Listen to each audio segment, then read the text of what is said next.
What's up, guys? Welcome back to the channel. Today I'm going to walk you through how to put your iPhone 8 or 8 Plus in recovery mode. Super simple and perfect if you need to fix software issues or restore your phone. Let's dive right into it. Step 1. Turn off your iPhone. First, let's power off your iPhone. Here's how to do it. Quickly press and release volume up, then quickly press and release volume down. Now, press and hold the side button, also known as the sleep-wake button, until you see the power off slider. Step 2. Connect your iPhone to a computer.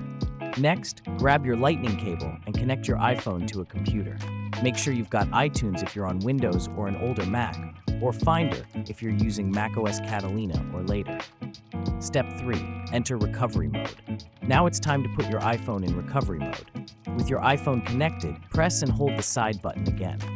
Keep holding until you see the recovery mode screen pop up. It's going to look like a cable and an iTunes or Finder logo. Step 4. Use iTunes Finder to update or restore.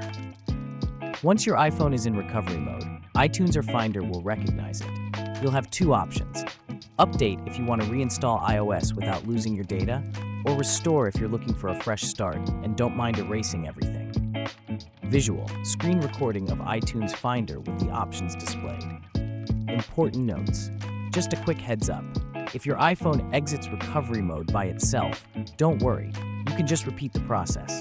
Also, make sure your iTunes or Finder is up to date so you don't run into any issues. And that's it.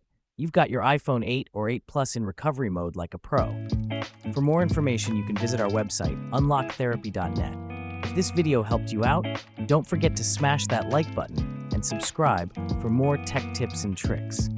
Drop a comment if you have any questions, and I'll see you in the next video.